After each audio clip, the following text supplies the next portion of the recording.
Bhagavatam, Canto 1, Chapter 11, Text 38. Translation and commentary by His Divine Grace, Srila A.C. Bhaktivedanta Swami Prabhupada.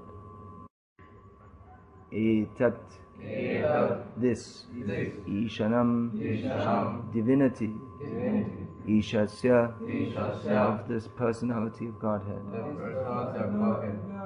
Prakritistaha, being in contact with material nature.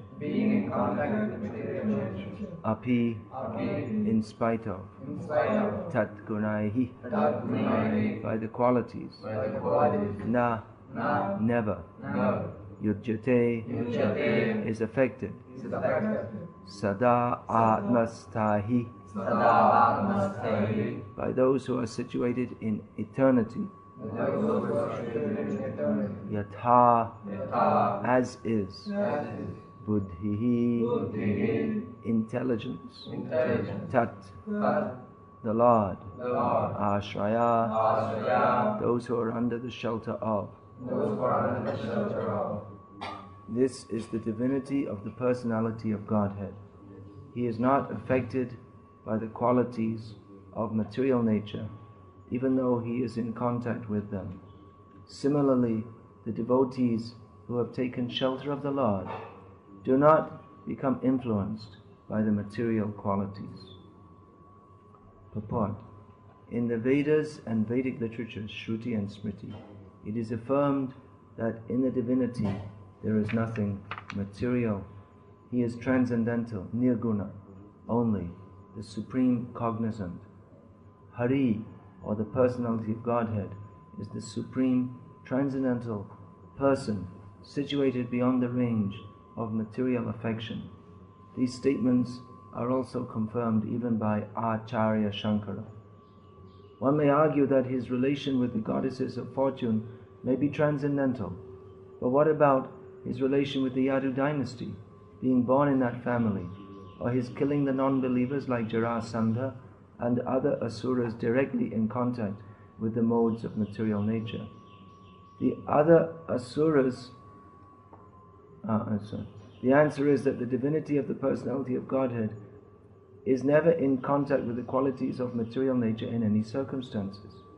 Actually, he is in contact with such qualities because he is the ultimate source of everything, yet he is above the actions of such qualities.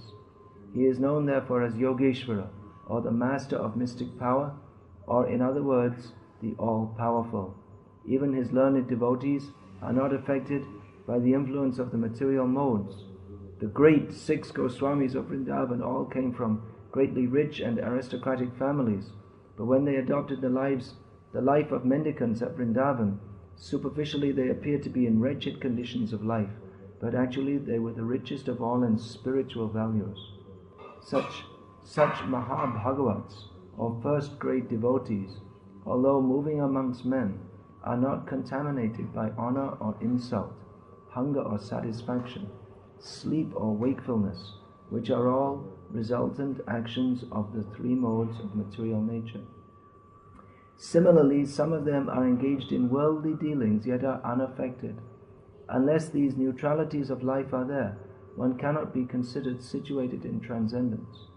The divinity and his associates are on the same transcendental plane, and their glories are always sanctified by the action of Yoga Maya, or the internal potency of the Lord.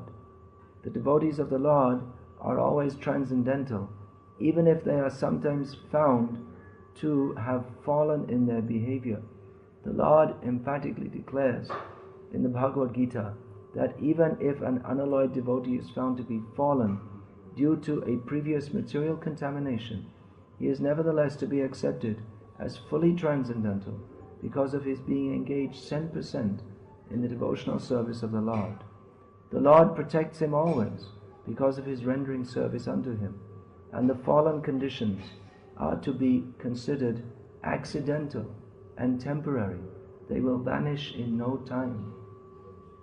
Etad ishanam ishasya prakritisto pitad gunaihi na yujyate sadatmastaya yatha buddhis tadashraya.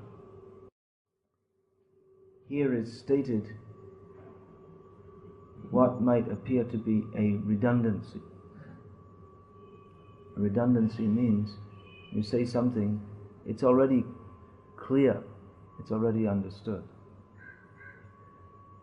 If you say that the king of this country is of this country the king, that's an example of a redundancy. So, to state that the Supreme Controller, Ishasya, is Isha, of who it's been described, the Ishanam of the Isha is his Ishasya. So to state Etat Ishanam Ishasya, Prakritisto Pitad Guna, to state that his control is demonstrated by Nayujyate Sadatmasta, that he's not affected even when within the modes of material nature.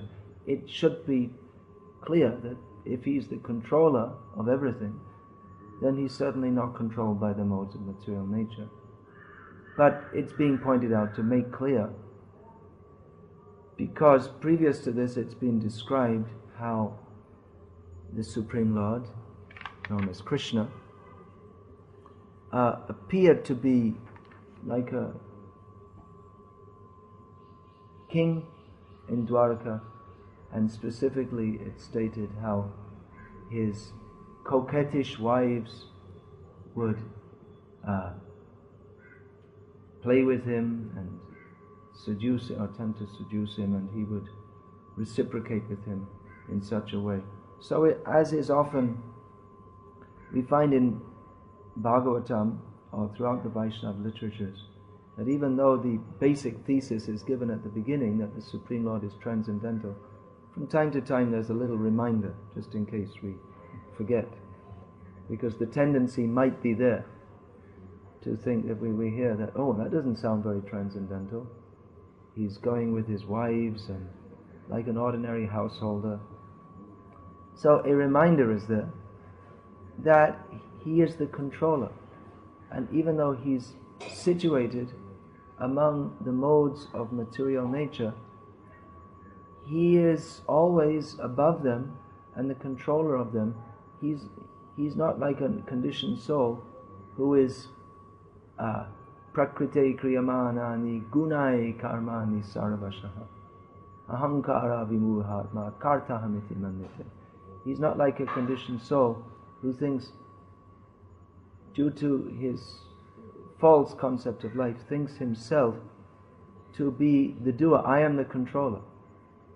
Krishna, when he's within the modes of material nature, that means when he appears within this world, he's never, that's the point, he's never actually within the modes of material nature. But he thinks, kartaham iti manyate, he thinks I am the controller, and that's true. For him it's true. So he's not in Maya when he thinks so. But for anyone else who thinks so, then they're simply in Maya, under the illusory potency of the Supreme Lord. So this is the very nature of his being the Supreme Controller, is that he controls, and he is not controlled. Maybe an even more important point for our understanding is what's stated here also, yatha buddhis tadashraya, that those who are under his shelter, they share in the same consciousness. They have the same, they're also not affected by the modes of material nature, even when they are present within them.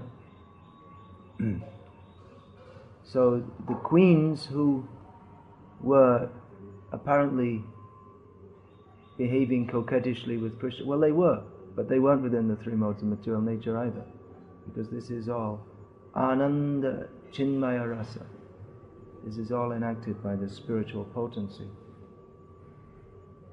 So, to understand this about the Supreme Lord is essential, otherwise we can't understand him about him at all. Not being able to understand this, the non-devout or the semi-theists, we can say, people who they verbally accept that there is a God, but they don't accept that he can have pastimes. So they're not really theists at all. They have a concept of God which is not really God at all. So when they say, that's why we have to ask the atheist, if you say you don't believe in God, or which God don't you believe in? Because the God that you don't believe in, we don't believe in him either. The God that that any intelligent person would not believe in, we also don't believe in him. The God that is just some non-entity practically, because they say you can't define him in any way, and he's not a person, but you pray to him, but he's not a person. So the concept of God as is promoted in this world is not actually Godhead. It's not, the understanding is not correct. So people say they believe in God, but they deny him that he can have pastimes, or even if they say that even those who purport to be devotees of Narayan or Ram, but say that, well, Krishna we can't accept, he's immoral, then they're also not properly theists. Their understanding of Godhead is incomplete and therefore imperfect.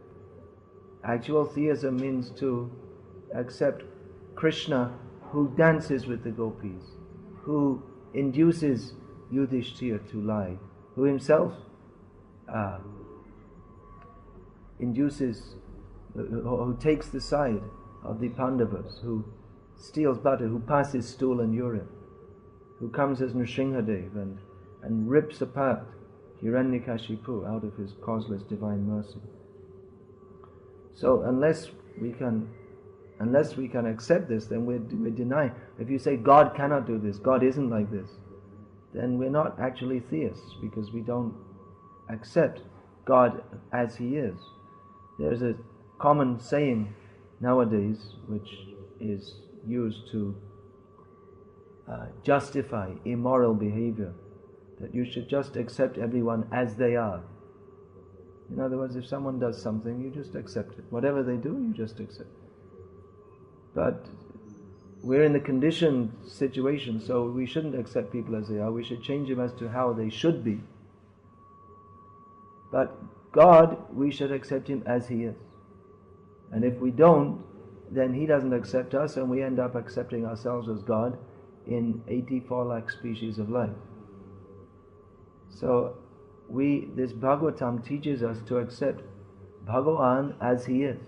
That's the only way to accept him, not how we think he should be. Rather, we should think of him as he wants us to think of him, rather than thinking that God, he should adjust himself to the way I think he should be. This is another form of atheism, posing as theism. That's why, again, I don't have much faith in these interfaith conferences, because they don't. First of all, you should have faith. They don't have faith. If you don't have faith in the personality of Godhead, then what is it? You may say, I believe in God, but what's the use of saying that? You believe in God, you have to accept Krishna. This is God. That's why Prabhupada used to say, you know is God? You don't know? Then I tell, here is Krishna, accept it. This is God.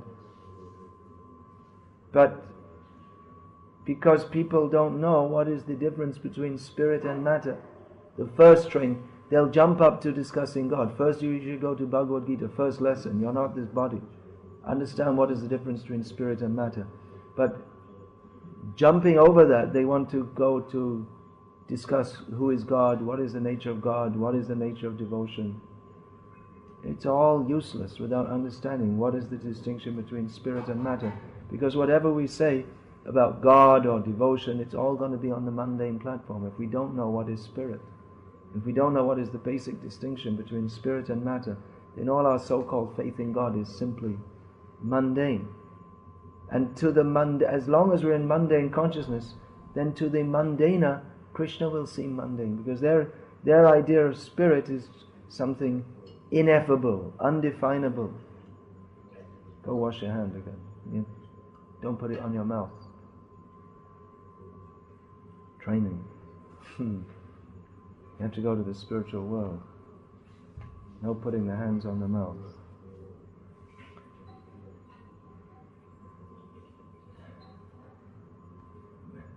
But not only is Krishna not undefinable, but rather he defines everything else. Everything depends upon him. He is the absolute truth. That means he is that from whom everything else emanates. So everything is defined in his terms, but because we are frog in the well philosophers, we think we have to define everything in our terms. And therefore the Pacific Ocean cannot fit in the mind of the frog whose intelligence only can accommodate a well, or as the saying goes, you can't accommodate an elephant on a dish.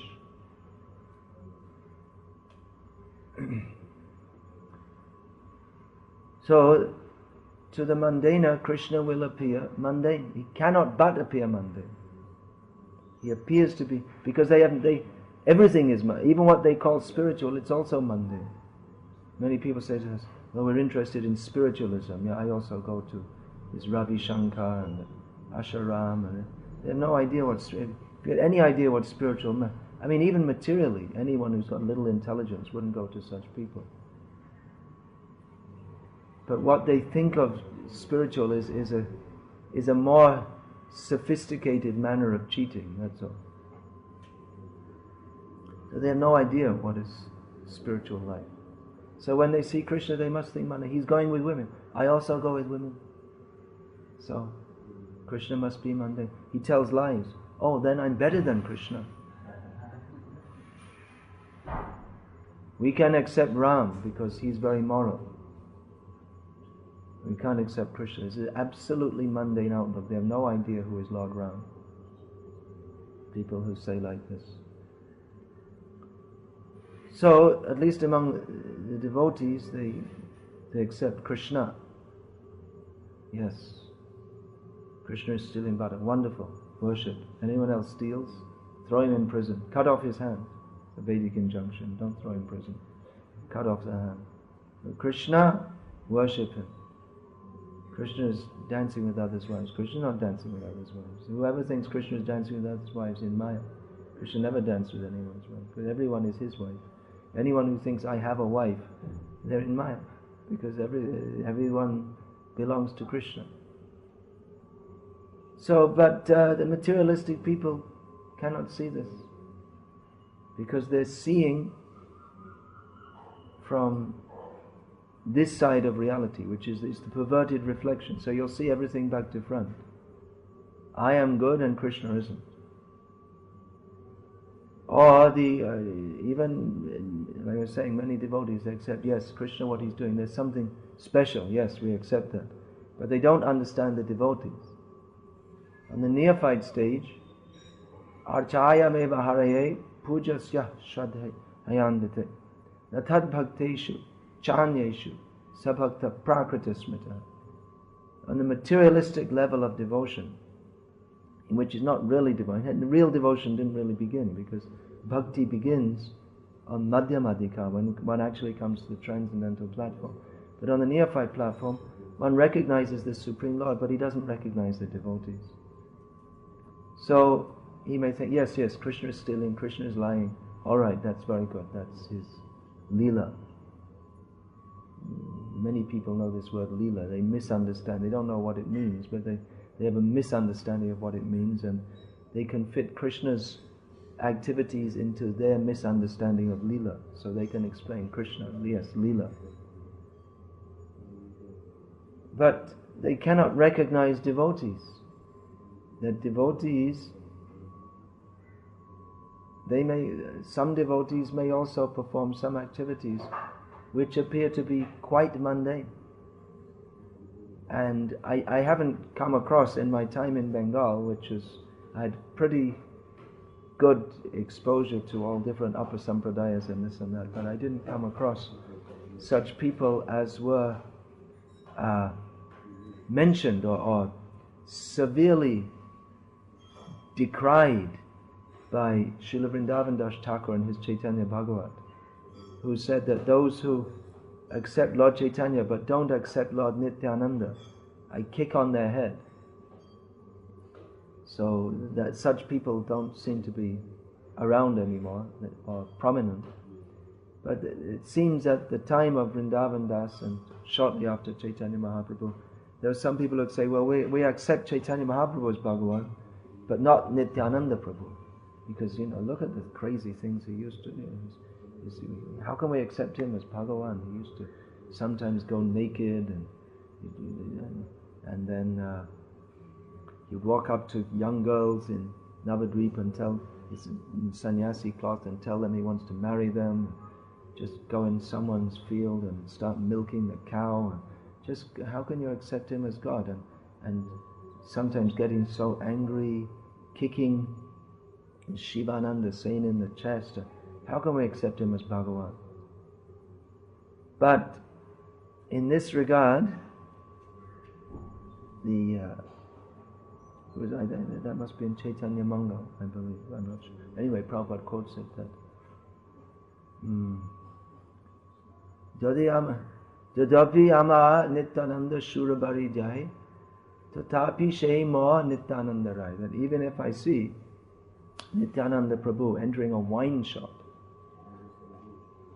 I will still consider him my worshipable Lord, Nityananda. We say, well, that seems a bit too much. But that's to be understood. If he enters a wine shop, there's some reason for doing that. He's Balaram. He's known as what materialists would consider a drunkard. Or he may be going there to preach. He's ordered by Chaitanya Mahaprabhu to deliver all the people without discrimination. So he's famous for that. Anyway, the point is that one should not misunderstand. There may be so many misunderstandings about the lives of Mahabhagavats. Here in this purport, it's mentioned about the 6 Goswamis of Vrindavan, among whom the first 2, Rupa and Sanatan, were known as Dabir Kas and Sakar Malak. Their names were changed to those of Muslims. So once Jashamati Nandan Prabhu, who's in Gujarat, he told me, he asked Prabhupada, why is that their names were changed? Prabhupada said they must have adopted some of the habits of the Muslims. Something must have been there. We don't know how much. Sanatan Goswami was worshipping Madan Mohan. His deity is still there at Malda near Gaur. He was residing there. But they may have grown beards or adopted Muslim habits to some extent. We don't know how far. But even in the lives of some great devotees, there are some things which, if we see, we'll think, that person couldn't be a devotee. Bilvamangal Thakur, he was addicted, head over heels in love with a prostitute. And Prabhupada said it was his girlfriend, but he said, in our country we call a prostitute, in your country you call girlfriend. So generally Prabhupada said prostitute, but once he clarified, it was like his girlfriend. She may not have been paid, but anyway, whether you pay or not, they get all the money one way or another, so it all works out the same. So he was addicted, but then he changed and went to Vrindavan and became the great Bilvamangal Thakur, who composed the Sri Krishna Kanamrita, which was so dear to Chaitanya Mahaprabhu. When he came to South India, these 2 books he brought, Sri Brahma Samhita, which is the or the 5th chapter of Brahma Samhita, which gives us all the siddhantas of Srimad Bhagavatam in a nutshell. Hastamalat, as is said in Sanskrit, amla fruit in the hand. And Sri Krishna Karnamrita, which gives all the rasa vichar, or rasa niryas, or the appreciation of rasa, as given in Srimad Bhagavatam, expanded upon. So Bilvamangal Thakur wrote this.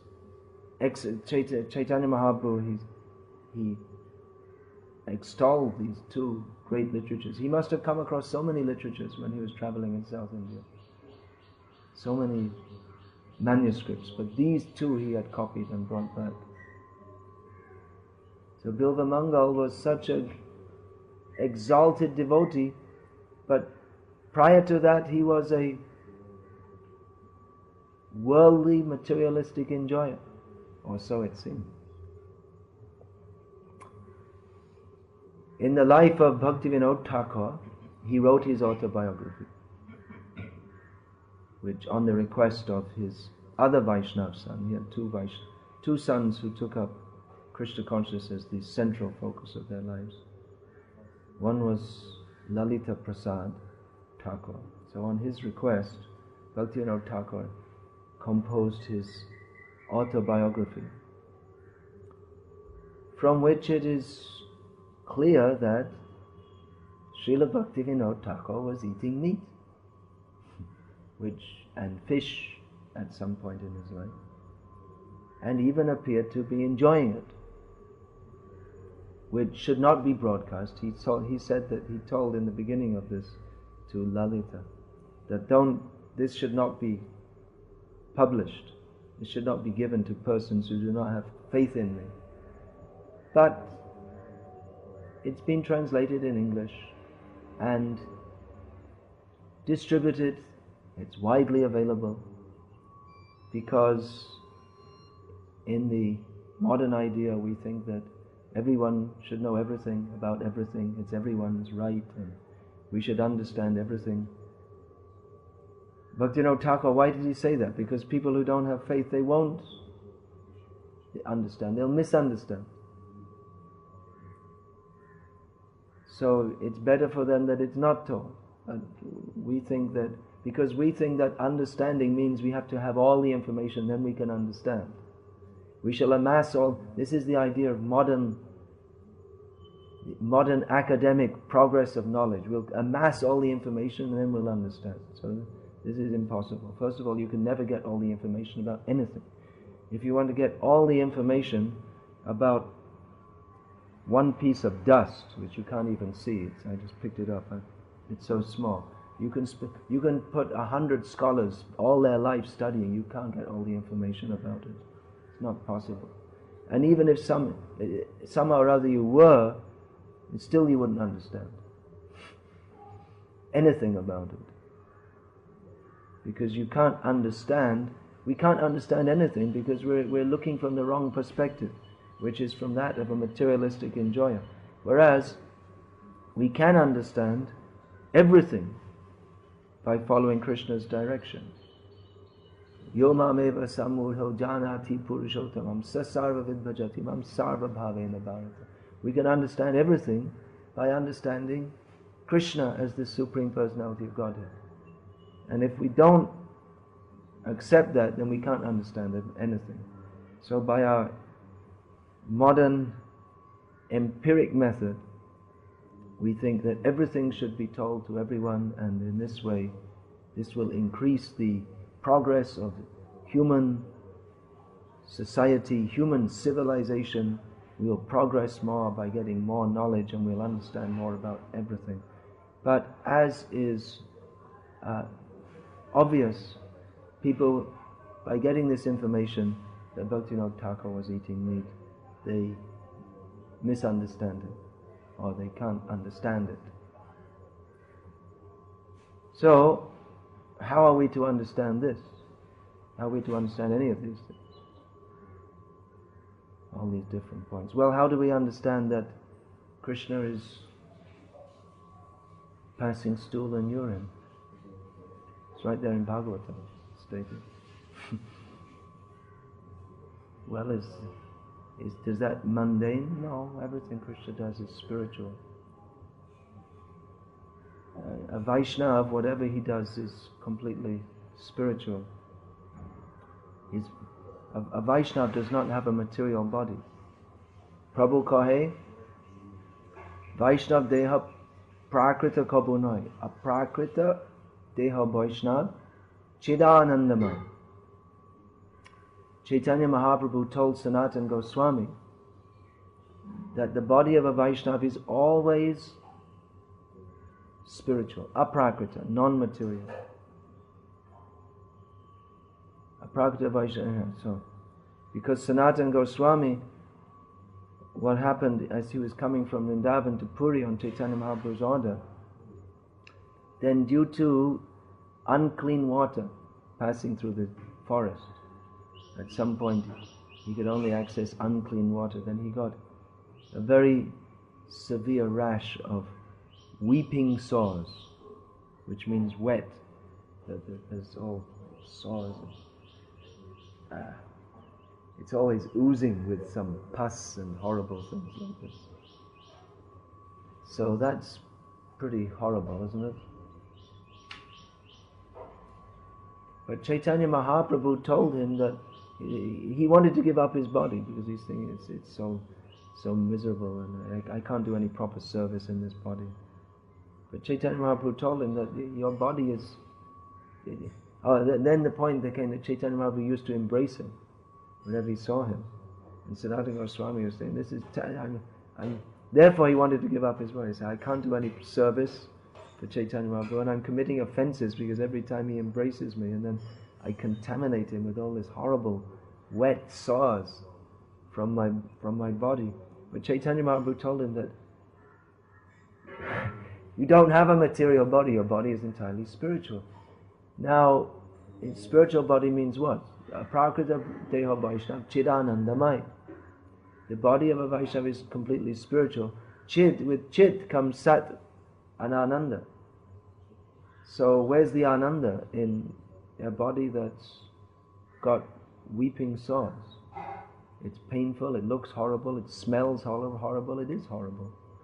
So how could Sanatana Goswami understand that his body is, Chaitanya Mahaprabhu is telling him that his body is completely spiritual? And he's saying it's horrible. And then after telling him, Chaitanya Mahaprabhu embraced him and all the sores went away. So what are we to understand? Chaitanya Mahaprabhu is saying the body is completely spiritual, but it has weeping sores. And actually his body is, there's no question of anything but Sanatana Goswami being completely spiritual. He's not a person of this material world who came to this material world due to his previous karma from his activities. It's complete, it's clear, and our acharyas have verified that he's one of the eternal gopi assistants of the Lord, who's come again to serve Radha Krishna as he has appeared as Chaitanya Mahaprabhu. Then how is it that, then again, his body, he is completely spiritual. His body is not material. Then how does it, then all these questions come, how does it appear through a mother? When a child is born, it's a mess. It's all blood and all kinds of horror. I haven't seen it. I mean, I've seen a cow being born, but I suppose it's the same for a human being. Lots of blood and messy kind of thing. So, what is that? And then having weeping sores, but Chaitanya Mahaprabhu said, no, your body is completely spiritual. Not only the body is completely spiritual, but the activities of Vaishnavas are also completely spiritual. But the point is that they may appear to have some contact with material nature, and therefore materialistic people may doubt. But the same thing is true about Krishna. That's the point being made here. Yatha buddhis tadashraya. Krishna appears to be mundane, but it's understood that he's not mundane because he is Krishna. He's the Supreme Personality of Godhead. And he demonstrates that by, for instance, lifting Govardhan Hill, making it appear that the sun had set over Kurukshetra one day and then showing that actually it hasn't set, and in so many ways, swallowing a forest fire, and in so many ways. But the devotees, we don't see them doing things like that, and because they're not God after all. Devotees are servants of God, so they don't do things like that. So we could say, well, Krishna, he lifts Govardhan Hill and he swallows forest fires and he all kinds of things that give us good ground to accept that he is the Supreme Personality of Godhead. And not only that, but all the Vedic evidence points towards that Krishna is the Supreme Personality of Godhead.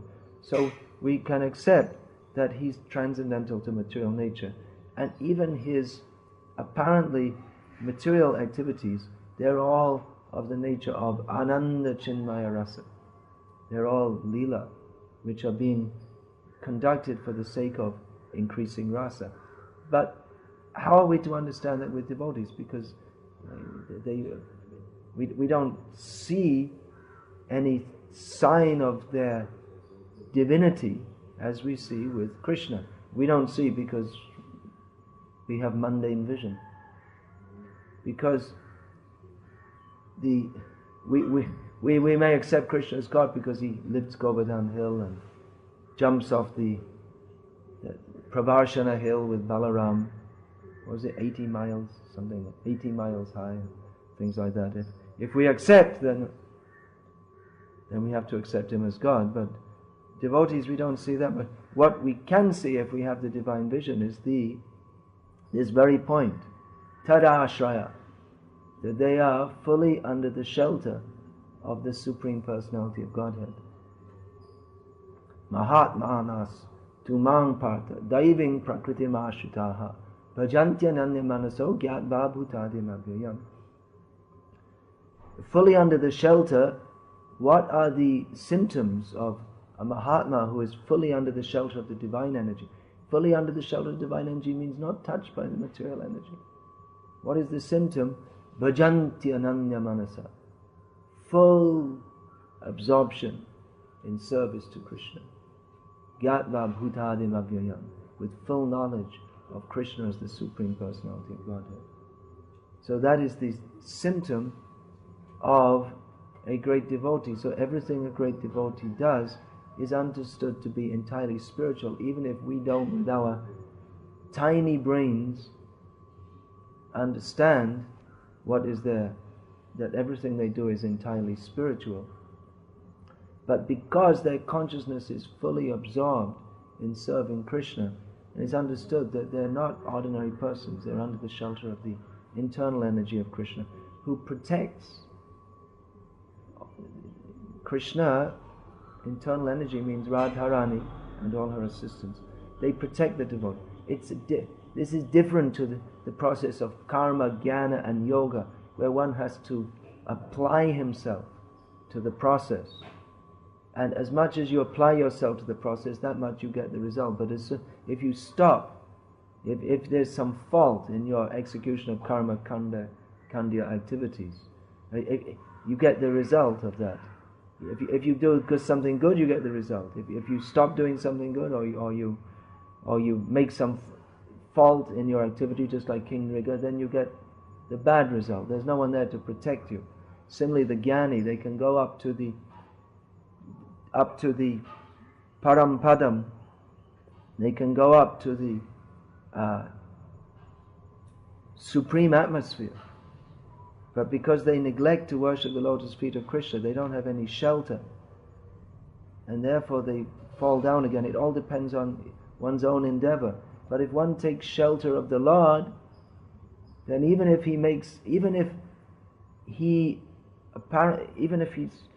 does something wrong or makes a mistake or is apparently not in the position or is for some time away from bhakti, sheltered by the Lord, under the shelter. So the devotee doesn't fall down in the same way that that shloka is there in Bhagavatam.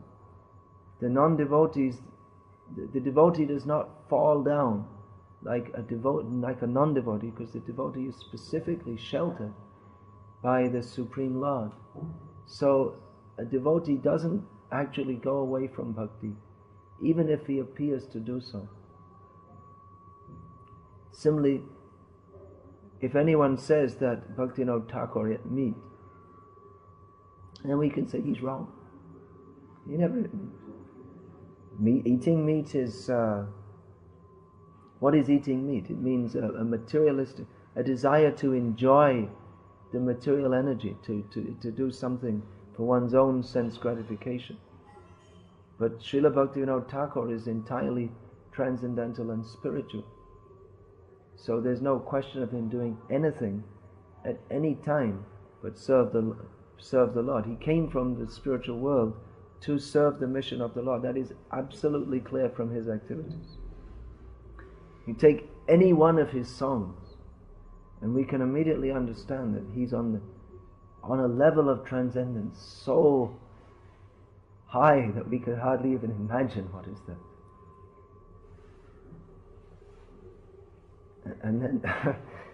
And then we'll say that, well, he was eating meat. It's not possible. It's not possible. It may appear like that, but then we have to go deeper and see.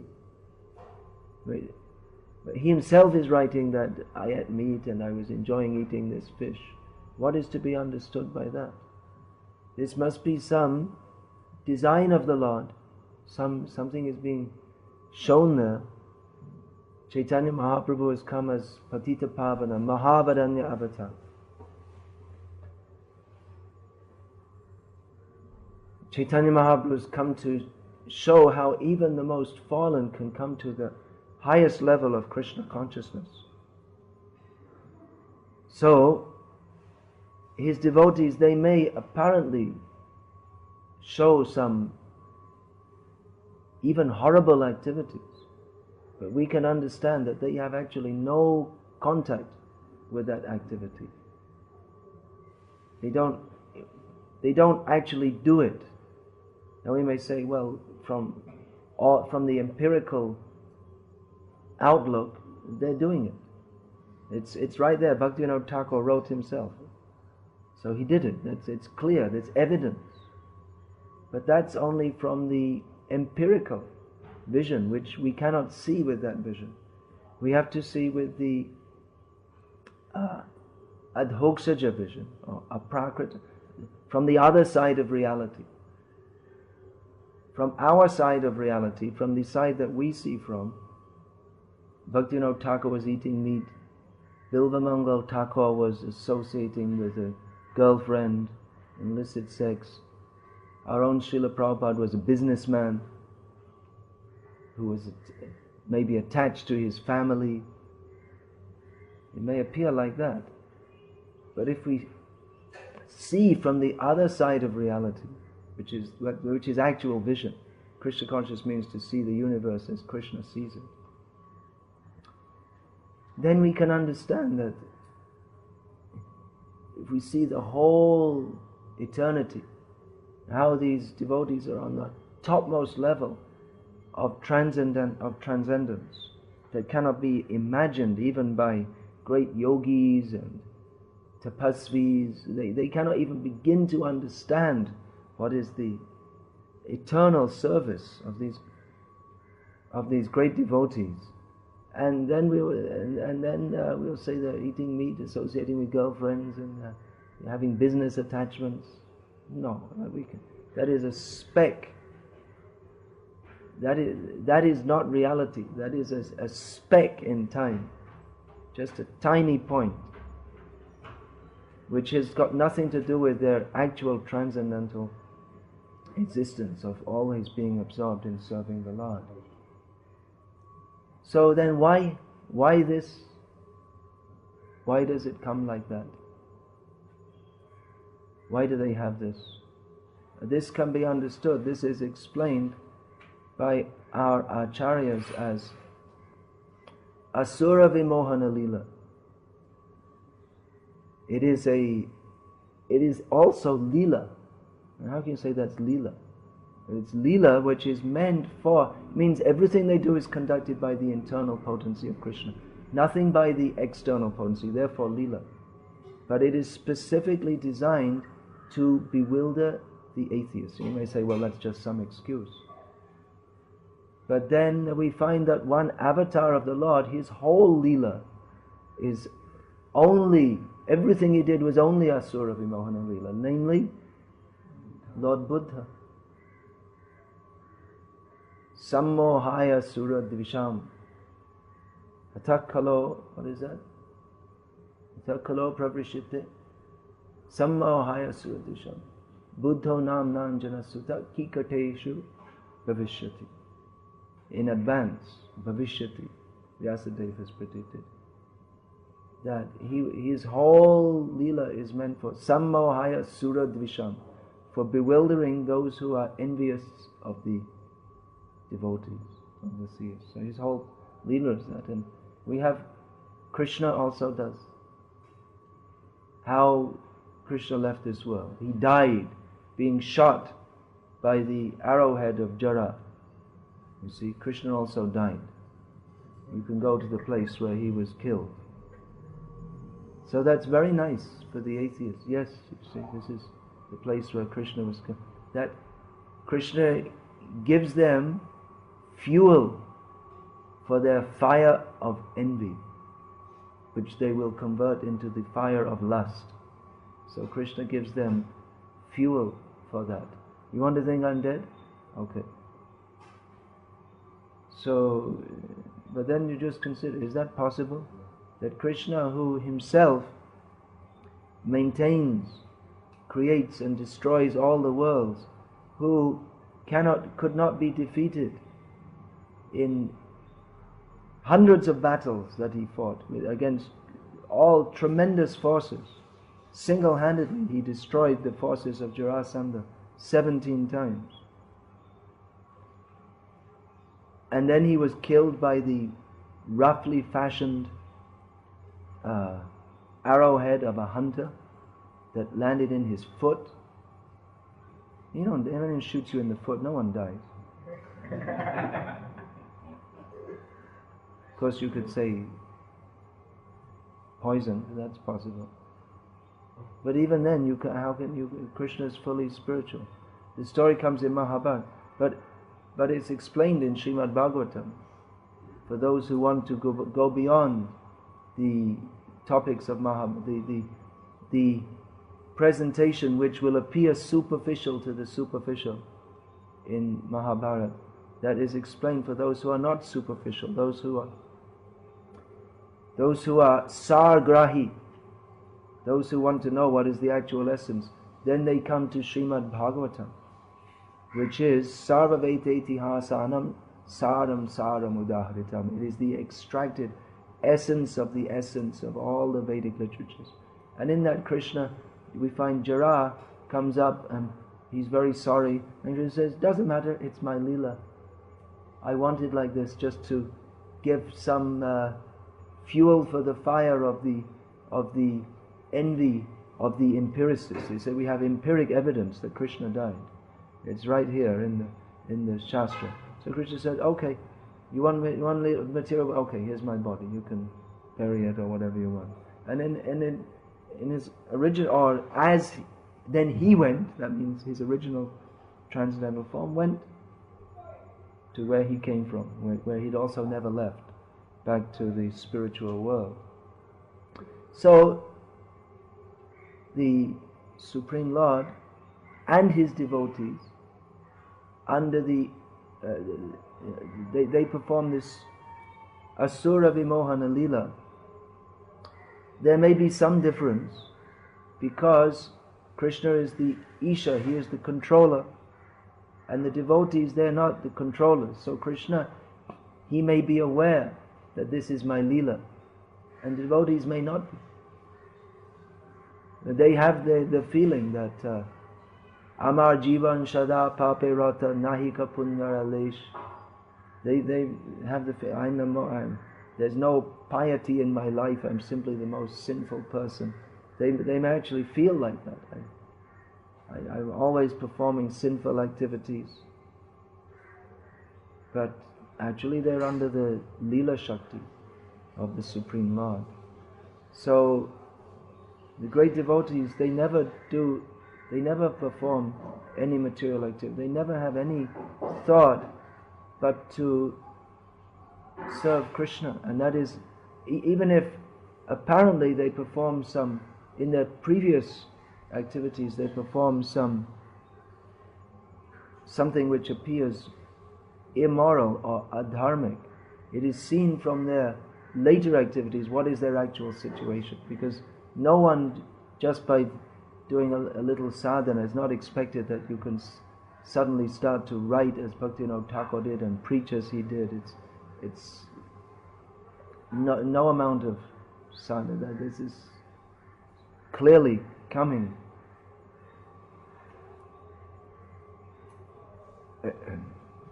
Everything Srila Bhaktivinoda Thakura wrote is very clearly coming from a very intimate servant of Srimati Radharani, which he himself revealed himself to be.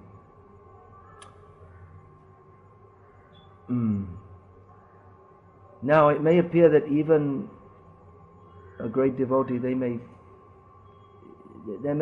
seem to be compelling evidence that they were affected by the material energy, just like Bilva Mangal on his way to Vrindavan. Again it seemed he was trapped by desires for womanly association. But again we have to understand this is all the Leela Shakti of the Lord, which puts great devotees in a situation whereby they appear to be in mind. Like Arjuna.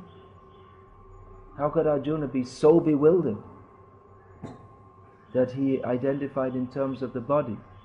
Only by this special arrangement of the Supreme Lord, which was very quickly dissipated. Arjuna heard Bhagavad Gita and immediately Nashto Moha Smritiya Labdha. Again he understood what is the actual situation, whereas other people are reading Bhagavad Gita all their lives and they still don't understand one word of it. So what's the difference between Arjuna and an ordinary reader? Arjuna is only apparently put into Maya for a brief period, just to serve some purpose of the Lord. This is how it's to be understood. So in one sense we can say, yes, Arjuna was illusion. In one place in the Bhagavad Gita, Prabhupada writes that Arjuna was a conditioned soul in the darkest region of ignorance. So it's true from one point of view, but from the deepest level or highest level, in English you say both, in Sanskrit also, so that Arjuna is never an illusion. It's only a temporary display for serving some purpose of the Lord. Therefore, Jadapi ama Nityananda Shurabharidai tatapi shema Nityananda Rai. If we see something which appears wrong in a great devotee, we should understand that our understanding is wrong. Something wrong with our understanding. And even when we say, well, what about we see in our movement sometimes devotees, they're on a very high level and they fall down. Well, if they were actually on a high level, then that fall down, it's also to be understood as something temporary. If they weren't actually on a high level, then that's something else. But actually anyone who has the mercy to engage in the activities of this Sankirtan movement, we should understand they're a very special person. That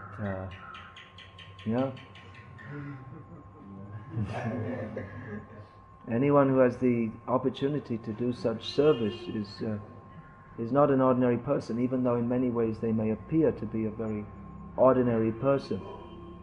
And it may appear that they revert to that position of being an ordinary person after some time, because they just see he's just an ordinary person, not so great.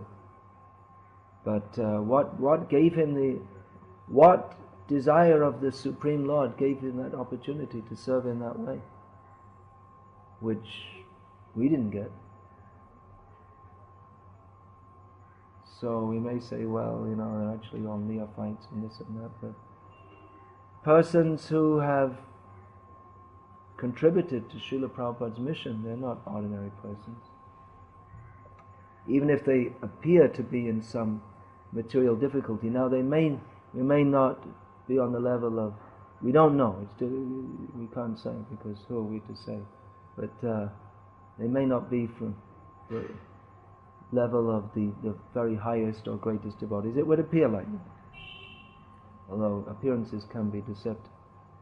But at the same time, we should understand that apichet suduracharo bhajate mamanandabhag sadhureva samantava. Krishna doesn't say if someone is misbehaved, but their intention is to serve me fully, then they're a sadhu. He says, even if they are most misbehaved, suduracha, if their intention or purpose of life is bhajate mam ananya bhak, to worship me fully with, they don't really have any other desire in life, but maybe due to some residual sanskars or impressions, they may revert back to some lower level. But if their purpose is to serve the Lord, then they're to be considered sadhu. And what is the test of the Kshipram Bhavati Dharma? That they don't go away from the service of the Lord, despite being temporarily set back or going through some difficulty, but they go on with their determination to serve the Lord. And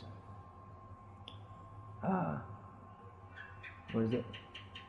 Shipram Bhavati Dharmatma Shashvat Shantim Nigaj. Then he will attain. He definitely, Krishna says, such Shipram Bhavati Dharmatma. He will again quickly come to the proper position. So we have the tendency to condemn those who are going in the Sankirtan movement and then after some time slip, especially if they're in a very high position, and it does cause disturbance in Vaishnava society, no doubt. But at the same time, we should understand that they are very special people, no doubt. Now, if someone becomes offensive, that's something else. If they actually become, just like one of the most prominent leaders of our society for many years, has now who initiated many disciples and then went away. He actually became offensive to Prabhupada. So this is not at all laudable. But nevertheless, he did do so much service to Prabhupada, and that also is not to be forgotten. So for his offenses, no doubt he'll have to suffer. He'll have to suffer being away from devotional service, maybe for a long time. But that service that he's done will never be forgotten. The effect of that will always remain. So if one commits offenses, then maybe away from devotional service. But what is done is not forgotten.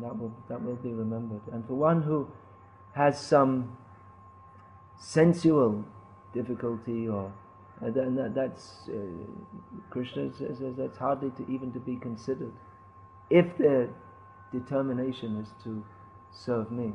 Of course, if one goes on and on, we have to treat a person according to in terms of their previous activities, and in terms of their previous activities in devotional service, and in terms of their present position. It would be incorrect to worship someone who was on a worshipable platform but presently isn't.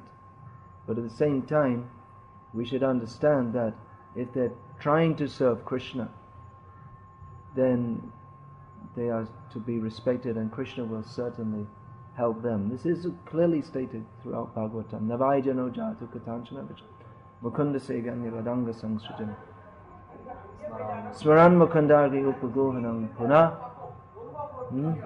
vidhatamidchen narasagraho janaha.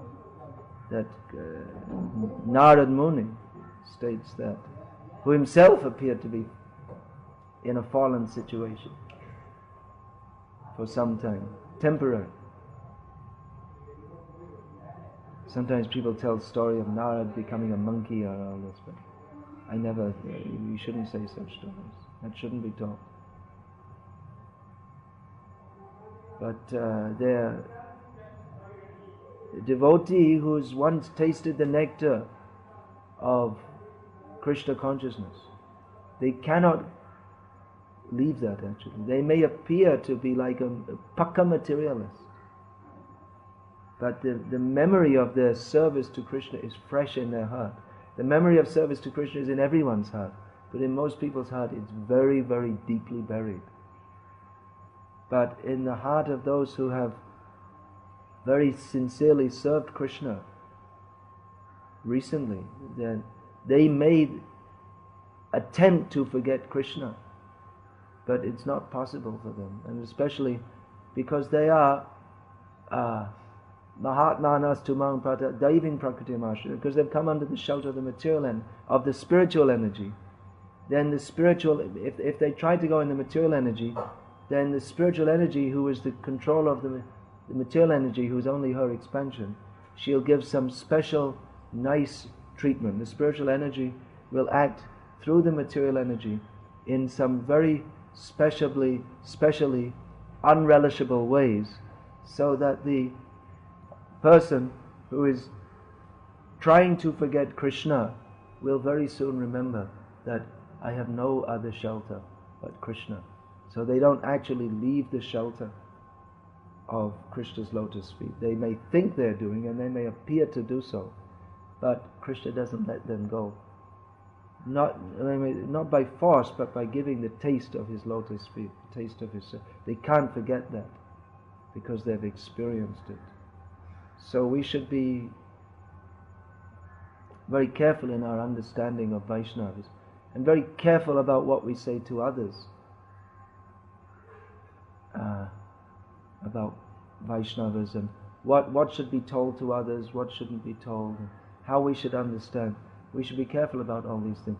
This book, Vangshidas Babaji, I brought out. I was told by Doti Shayabra, I got all the information from him, that he was smoking the strongest flavor of tobacco. They would have to find out this particular variety, and he would smoke it through his hookah, glug, glug, glug, like this. So that quite a lot of devotees became disturbed upon reading that.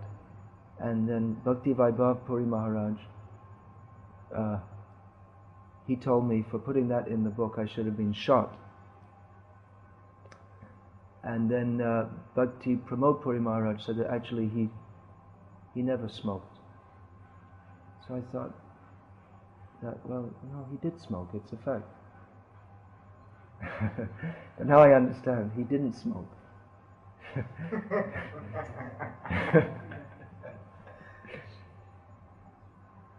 Etad ishanam ishasya prakritisto pitad gurai na yujjate sadatmastaya yatha buddhista ashraya. This is the divinity of the personality of Godhead. He is not affected by the qualities of material nature, even though he is in contact with them.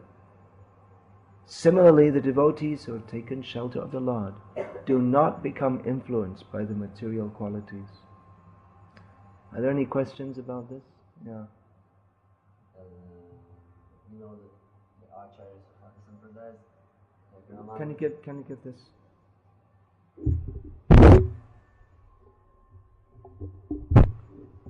In the teachings of Ramanuja or Madhva Sampradayas, they accept that despite the advanced level of devotion, even maybe liberated level, a devotee the body is still a result of, unless they give up this body, they're not freed from prarabdha karma.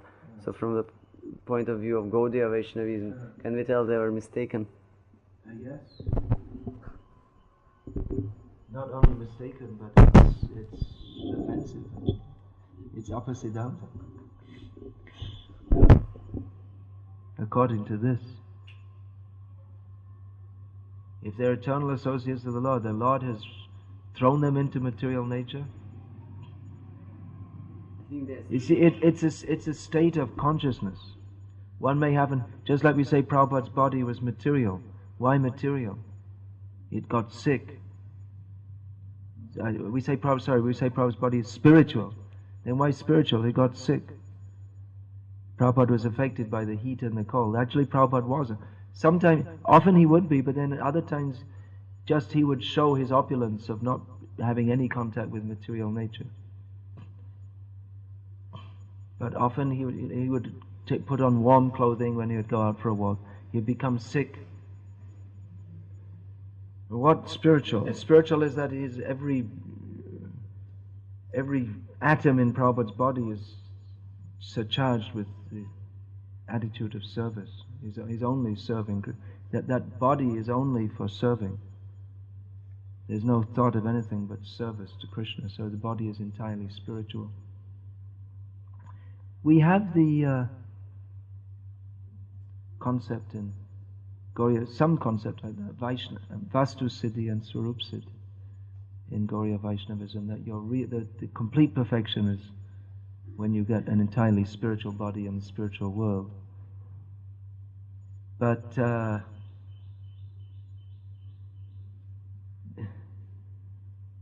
that we could say from Gauriya Vaishnava understanding, which means actual understanding, it's only a technical difference. Because if it's siddhi, if it's actual siddhi, then siddhi means to be fully absorbed in Krishna without any material motive. And if one's not on that platform, then it's not siddhi anyway.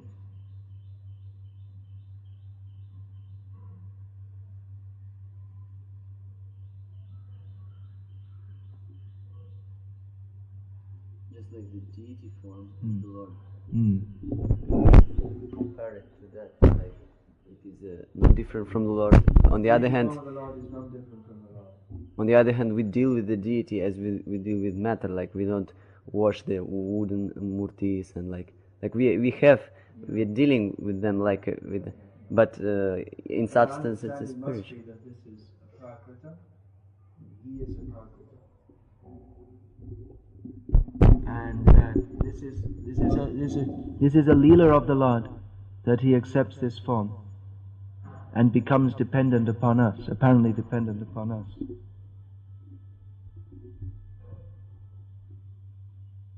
Which he shows many times. So be careful dealing with deities.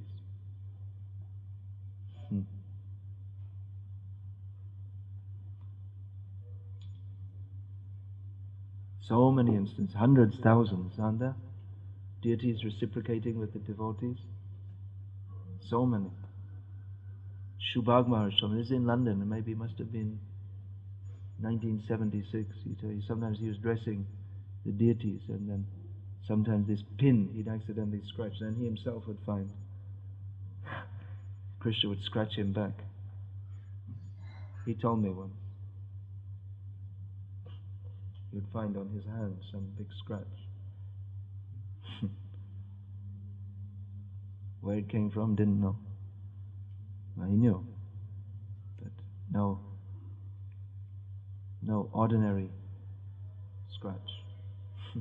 There's so many, hundreds and thousands of incidences when the deity reciprocates with the devotees. Otherwise, why are people going to the temple?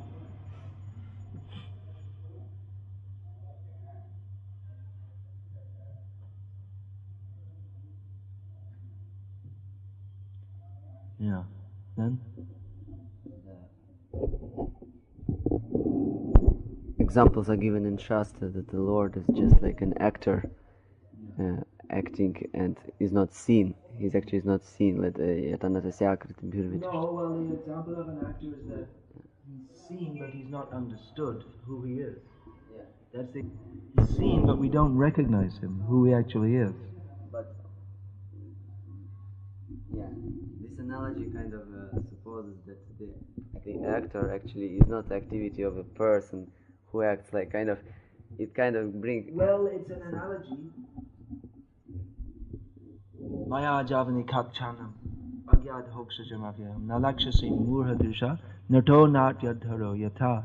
And the verse before that, Namashe purushang tvadyam ishvarang prakrite param nalakshase murhadrisha nato natyadharo yatha. Is that right? No. No, I got that. Huh? That's the same. I got Alakshang Sarvabhutanam Antam Mayaravas Antabahiravastitam.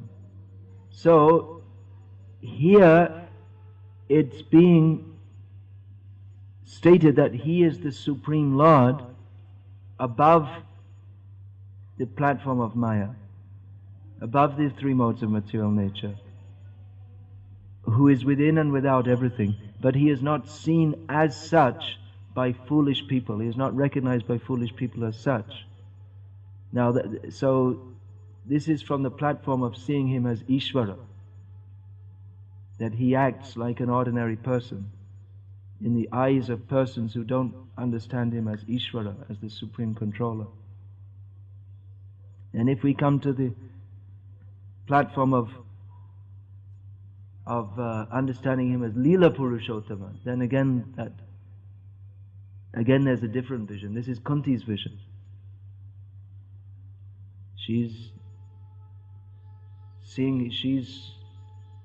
Her vision of Krishna is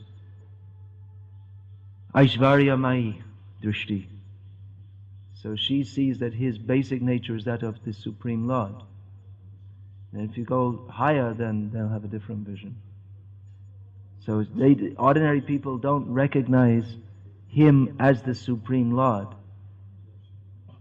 she's saying.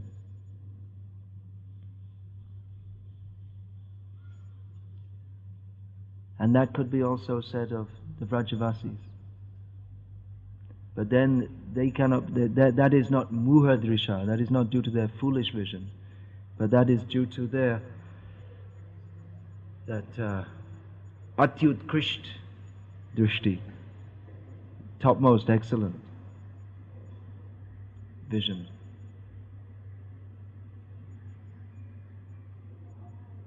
So this example is to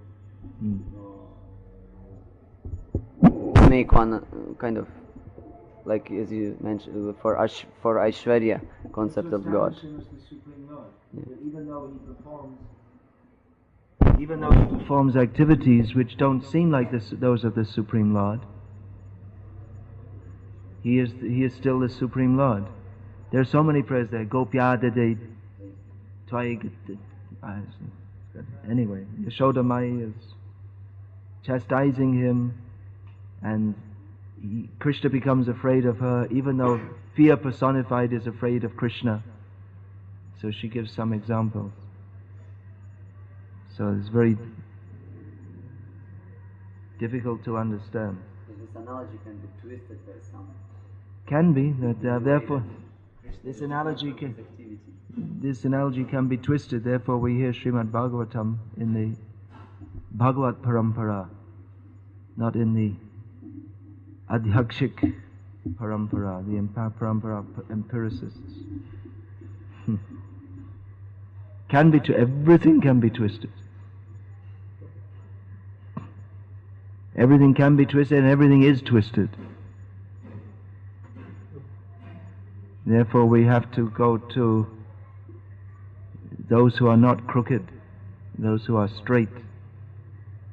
Ananya Bhakti, straight vision, not this way or that way. Another question?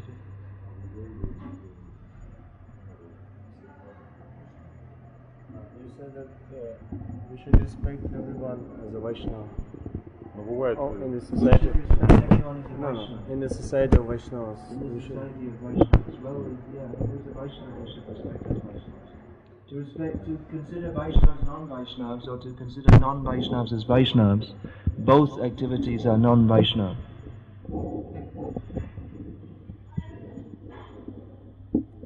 So we may consider that we are Vaishnavas, but if we consider non-Vaishnavas as Vaishnavas, like some Sahajiyas, and we think they're also great devotees, or if we think of Vaishnavas as non-Vaishnavas, then we ourselves become non-Vaishnavas. Then we again become like the only Sahajiyas will do like that anyway.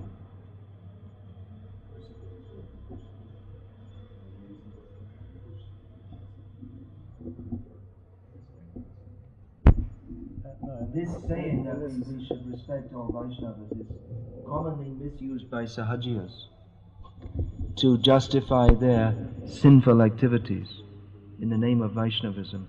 There's another point we should be very careful that we say, well, even if one's a great devotee, he may fall down, but still he's a great devotee. But that doesn't mean that can justify any non-Krishna conscious activities. Nor does it mean that the non-Vaishnav, the apparent non-Vaishnav activities of persons who were previously acting on the properly situated Vaishnav platform, nor does it mean that those activities should be considered laudable. It should be understood clearly, this is not proper. Laudable means worthy of praise, acceptable, proper.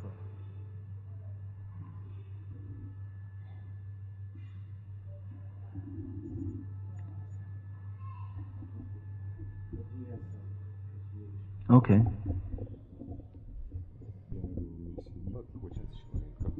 Someone has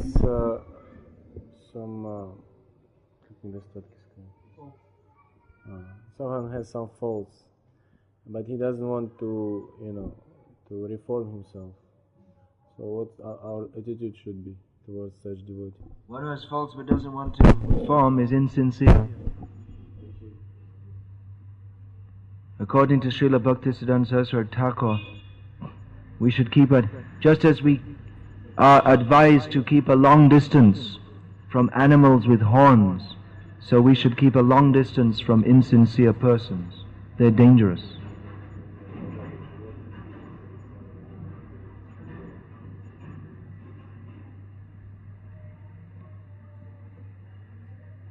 First we should see if we are sincere.